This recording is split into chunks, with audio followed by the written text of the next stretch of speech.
Yesterday afternoon, Parsons will likely get even more money next season when he'll be an unrestricted free agent. And you see his reaction right there. Stephen A., should Dallas pay Micah Parsons $40 million per year? He's worth it. I just don't think they can do it because of how Jerry and Steven have mismanaged things.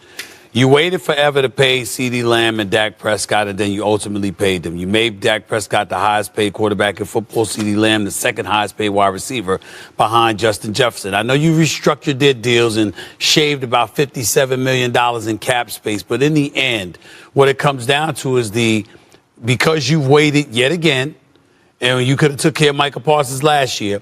Max Crosby got his deal. Now Myles Garrett's got his deal. And Shannon, according to the projected market value of Micah Parsons, it's increased by $3 million. It's increased by $3 million per season. And so as a result, now his market value is considered to be about $136.7 million. This is what Jerry Jones has done. And so because now it's increased exponentially, you already were strapped before all of this happened, before Crosby and Garrett signed their deals. Now that that's not the case, it's a difficult situation. His talent is worth it. Who he is and what he brings through the turnstiles, because he's that dude, he's worth it. But for Jerry Jones and the Cowboys, you're going to spend all your money on three dudes. I don't know how wise that is. Well, that's Jerry's fault because he's always waiting to the last minute. And you know when you wait to the last minute to do something, you pay extra.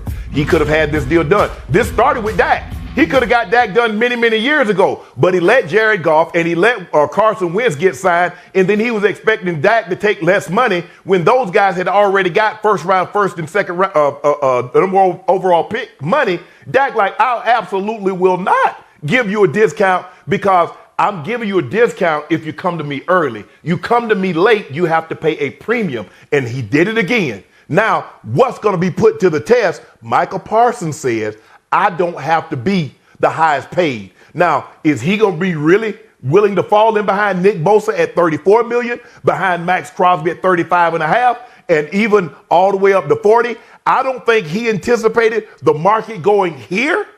But ain't no way Michael Parsons is going to take less than market value. He's going to want the same amount of guaranteed money, if not more, than what Myles Garrett had, because Myles Garrett had, if I'm not mistaken, could be wrong, Stephen, they correct me, I think Myles Garrett had 2 years left on his deal. Parsons says, I'm in the last year on a rookie deal. Myles Garrett, this is his second big contract, Stephen A. And y'all want me to give you a discount on the first one. He's already gotten 2 contracts and haven't given you a discount on one. And you want my first big foray to get? Oh, no, that could never happen. I want all my money because you made me wait. Now pay up, Pookie. I feel you on that, and I don't disagree with you, but it is the state of Texas. There's no state income taxes. I think that, you could try to make that argument. It wouldn't be good enough. I certainly wouldn't be good enough for me. No, it ain't. I'm just telling you, what, Stephen A? But still at all. It ain't no state income tax on billionaire Jerry Jones either. So guess what? Give me. Money out of sight, cause a fight. Now pay me my bread. Any more one-liners? You're on fire right now. Still ahead, Steph. Of NFL free agency is not over yet, and the Dallas Cowboys have actually done something on the first day. An outside free agent being added to the club. Javonte Williams, the former second-round pick out of North Carolina, is signing a one-year deal, $3 million worth up to $3.5 million, which, as we'll get into, might very well spell the end of Rico Dowdle's tenure with the Dallas Cowboys, and by no means ends the possibility, if not the outright likelihood, of the Cowboys drafting a back at some point early in the 2025 NFL Draft. I said earlier today, I can't be a gift horse and look one in the mouth, which I never understood that phrasing of looking a gift horse in the mouth. But the Cowboys have done something. If you are glad, they did something, anything at all. Like the video for me right now. Free, simple, easy to do. Not the worst timing since I hadn't fully left the office when this news broke. But like the video if you're glad the Cowboys did something in NFL free agency. The goal here of adding Javonte Williams is a cheap option to fulfill your running back hole and not preclude you from drafting somebody and hopefully get better play than what you did in 2024. Make no mistake about it, I would fully anticipate the eventual Rico Dowdle contract with somebody ends up slotting in for more money than what Javonte Williams is getting with the Dallas Cowboys. He offers pass blocking, he can catch the ball a little bit, and you're hoping for more of what you saw early in his NFL career. Before he had got hurt, Javonte was a near 1,000-yard runner back in 2021. He had averaging over 4.4 yards per carry. We're rounding there, I suppose. Then he got hurt in 2022, and he just wasn't the same guy coming back from injury in 2023, nor the same guy in 2024, which I think is noteworthy as it relates to the Dallas Cowboys. That production on the ground was not very good, but he can pass protect, and that's always something the Cowboys are in the market for. He can pass catch as well. He's caught plenty of passes over the past couple years, 4 years in Denver. So as a, calling it what it is, of a stopgap solution at the running back market, who should be cheaper than what the market is likely going to end up being for Rico Dowdle. I could see double the amount of money for Javonte Williams. That's not a bad thing.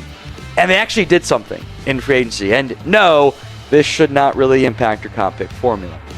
So grade the signing for me. A, B, C, D, or F. Let me know at the pinned comments of today's show. A, B, C, D, or F. The ad break comes here on YouTube. Take advantage of it. Head down there and let me know. A, B, C, D, or F. Javonte Williams to the Dallas Cowboys. Let's look then at the running back room. And I am going to, potentially unnecessarily, but I think from a practical perspective, kind of realistically address it. I don't think that Rico Dowdle will end up being back as a member of the Cowboys organization. I think adding Javonte Williams in that vet running back role means he's going to end up getting more money elsewhere. I don't know where necessarily. We'll see where Najee Harris goes. Pittsburgh, LA, two options there. That would then make Williams your temporary RB1. And I think a draft pick also ends up in the fold here. And then between Javonte and Deuce Vaughn and Malik Davis and Hunter Lipke and probably another undrafted free agent or another mid to late day 3 pick, you're probably fine at that point in the backfield. But I don't think Javonte alone says, we're good at running back. This is a fairly Cowboys move of, we've signed a 1-year deal with a veteran who can sub in and, be a piece for us and then go from there and figure out what the market looks like and still draft somebody. And I would be willing to bet that the market for Rico Dowdle was more expensive than what the Cowboys were willing to do. Year deal for Javonte Williams with the Dallas Cowboys. 1 year, $3 million, up to 3.5. As of filming, I have not yet seen any details on the guaranteed money for Javonte Williams. The guaranteed money is, either fully guaranteed or like $500,000, and probably closer to fully guaranteed than anything else, is my guess. Again, the reason why this move is you're looking for stopgap options in the running back room. Javonte did catch a decent amount of passes this past year. He caught 52 passes for 346 yards. That's almost 7 yards per catch. It was not that dissimilar from his production back in 2021, although the touchdowns did go down. I think he is a quality pass protector as well. In theory, again, emphasis on the theory part because we haven't seen how the rest of this plays out. This is somebody who can slot in and be a stopgap option, still draft somebody, and be involved in your offense. And now you're not banking on Malik Davis and Deuce Vaughn, Hunter Lipke, and a second-round pick being your only backs. You're adding somebody else to help out your rotation, help out your committee as well. all of which I think kind of plays into a reasonable move for the Dallas Cowboys to add some help there, to add some impact, add some talent to the running back room. I don't think he's as good as Rico Dowdle from what we saw last year. I do think that you're going to see more money going to Rico Dowdle from somebody in the open market, maybe even double the amount of money for Rico Dowdle compared to what Javonte Williams got. But I can't be mad that they actually did something. I need more than just Javonte Williams. I need more than just, we added a number 2 back to help out the committee and add rotation help and all that stuff. This is a fine move, though. This is a fine addition to adding some help and getting a running back in the fold and not being, oh my God, we have to take one round 2 or round 1.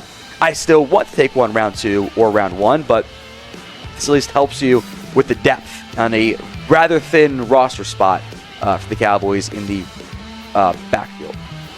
So what is your one-word reaction to this signing? Good, bad, indifferent, something else in between or in that bucket? Let me know in the comments section of today's show.